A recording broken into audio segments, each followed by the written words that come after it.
Hi hello welcome back my YouTube channel. నా video content కనుక మీకు నచ్చినట్టయితే లైక్ షేర్ అండ్ సబ్స్క్రైబ్. ఇక్కడ నేను 1 కట్ ఫ్లాట్ బ్యాంగిల్ తీసుకున్నాను. దీనికి సిల్క్ థ్రెడ్ 25 లైన్స్ తీసుకొని పైన గ్లూ అనేది పెట్టుకొని ర్యాప్ చేసుకోండి.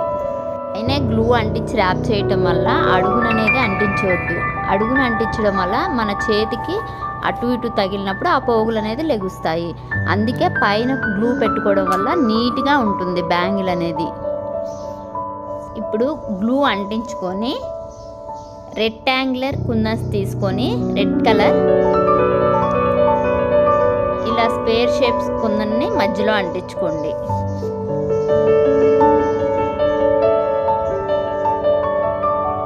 ఇలా బ్యాంగిల్ అంతా పూర్తి చేసుకోండి. కుందన్స్ అంటించేటప్పుడే నీట్గా బ్యాంగిల్కి అంటించుకోవాలి. ఇలా నీట్గా ఉండాలి బ్యాంగిల్స్ అనేది. చూసారు కదా ఎంతో అందంగా ఎలా తయారు చేసుకున్నాం బ్యాంగిల్స్ని. ఇప్పుడు గ్రీన్ కలర్ బ్యాంగిల్స్ తీసుకొని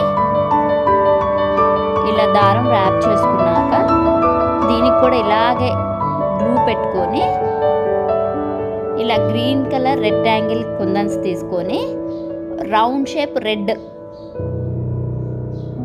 3 mm కుందన్స్ ఇక్కడ నేను ఉపయోగించింది. ఇలా ఒకటి రెక్టాంగిల్ ఒకటి రౌండ్ షేప్ తీసుకొని ఇలా నీట్గా అంటించుకున్నాను.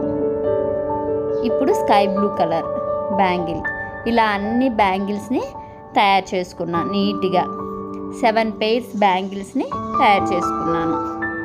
చూసారు కదా, ఈ వీడియో మొత్తం స్కిప్ చేయకుండా చూసి మీకు ఏ బ్యాంగిల్ నచ్చిందనేది నాకు కామెంట్ పెట్టడం మర్చిపోకండి. ఏ కలర్ ఏ డిజైన్ ఏ బ్యాంగిల్ అనేది కామెంట్ పెట్టడం మర్చిపోకండి. ఇక్కడ నేను కలర్కి 2 బ్యాంగిల్స్ చొప్పున ఒక ఆర్డర్ వస్తే చేసి ఇచ్చాను. ఒక్కొక్క పెయిర్ కాస్ట్ వచ్చేసి 100 రూపీస్. ఇక్కడ నేను 7 pairs చేశాను, 700 రూపీస్ అనమాట. మీకు కూడా ఇలాంటి బ్యాంగిల్సే కావాలంటే స్క్రీన్ షాట్ తీసుకొని నాకు ఇక్కడ స్క్రీన్ మీద నేను వాట్సాప్ నెంబర్ ఇస్తాను, నాకు కాల్ చేయండి. నా వీడియో కనుక మీకు నచ్చినట్టయితే లైక్ చేయండి, షేర్ చేయండి, సబ్స్క్రైబ్ చేయండి. పక్కనే ఉన్న బెల్ ఐకాన్ని క్లిక్ చేయండి. ఇప్పుడైతే పూర్తిగా వీడియోని స్కిప్ చేయకుండా చూడండి.